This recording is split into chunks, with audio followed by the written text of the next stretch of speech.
can you play minor, please?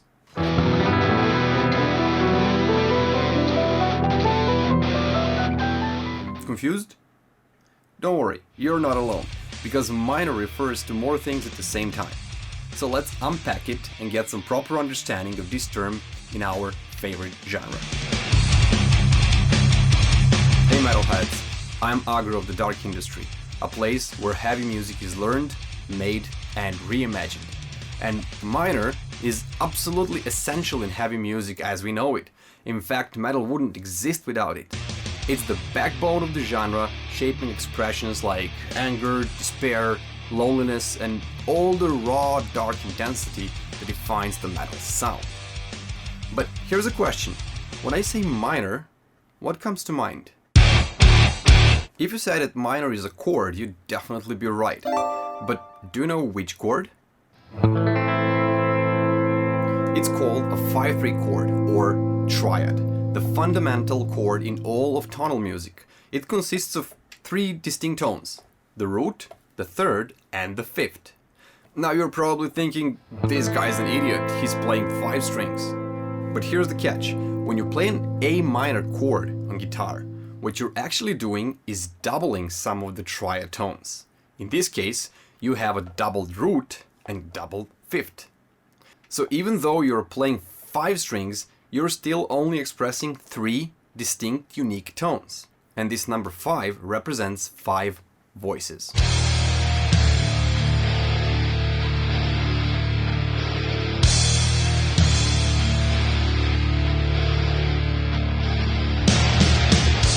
Now, if you grab an A minor bar chord, you're actually playing 3 notes in 6 voices. In this case, the root is tripled and the fifth is doubled. And on piano, well, you can stack up a gazillion voices, but you're still playing just 3 distinct notes.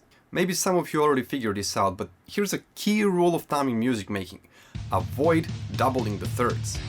And even though most standardized guitar chords we play nowadays never have double thirds, this principle has been around since Mozart's time. Composers found that doubling the root note stabilizes the triad, while doubling the thirds weakens it. It makes the chord sound like a less stable inversion of the triad called the 6/3 chord. But more on chord inversions in one of my upcoming videos. So don't forget to fucking subscribe!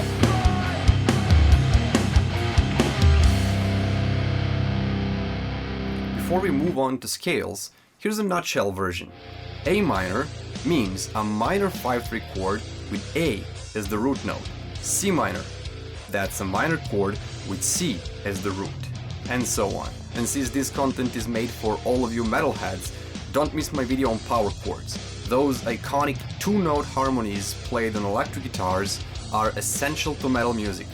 They're not technically real chords, but let's face it, metal is built on billions of power chords.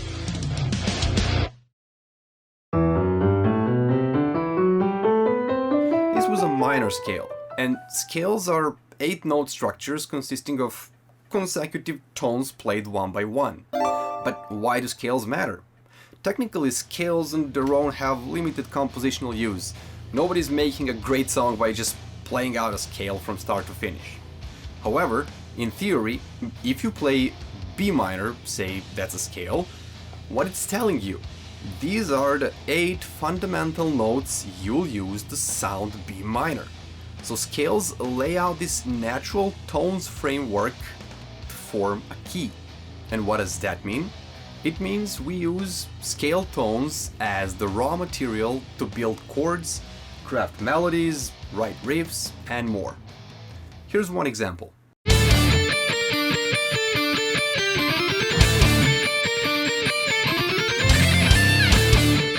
This principle you just saw is called the diatonic principle. We use the notes of a minor scale, as we like, to create music, without stepping outside the framework of this scale. For instance, many Iron Maiden songs are built on this principle, so in essence, we can say most Iron Maiden songs are diatonic.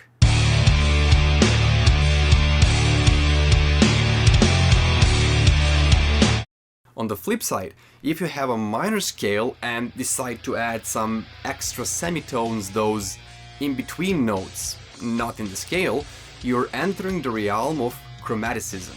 And chromaticism twists the scale out of shape by introducing additional tones to it, causing the scale to collapse into something more, say, dissonant.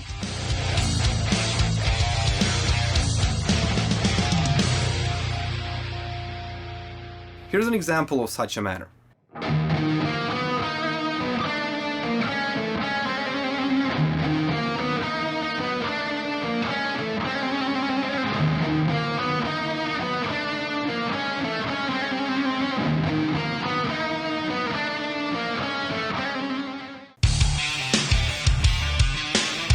As someone who holds a master's degree in harmony, I can confidently say that minor is much more than just a chord or a scale.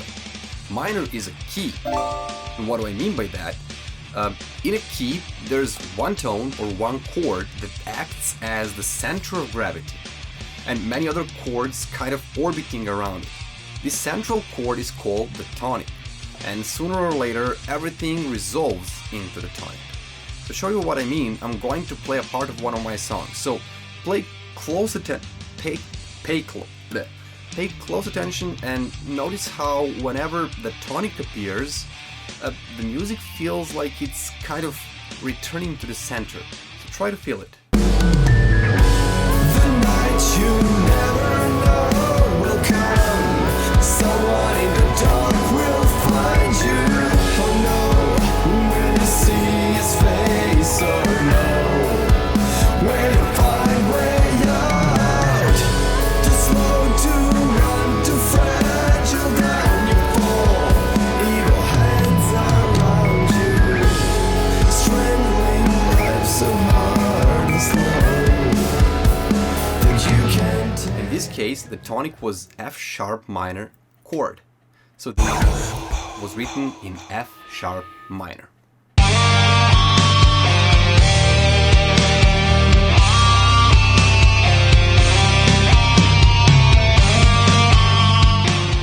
In short, minor key is the impression you get by listening to music. You feel that one minor chord leads the way through music, whereas other chords interact with it. Perceiving keys properly is one of the goals in music theory you want to reach. And of course, Dark Industry won't let you down on some in-depth knowledge on keys and everything else metal through the videos. So metalheads, today we tackled an important disambiguation. We started from the smallest, the chords. You now understand that minor chords are actually minor triads.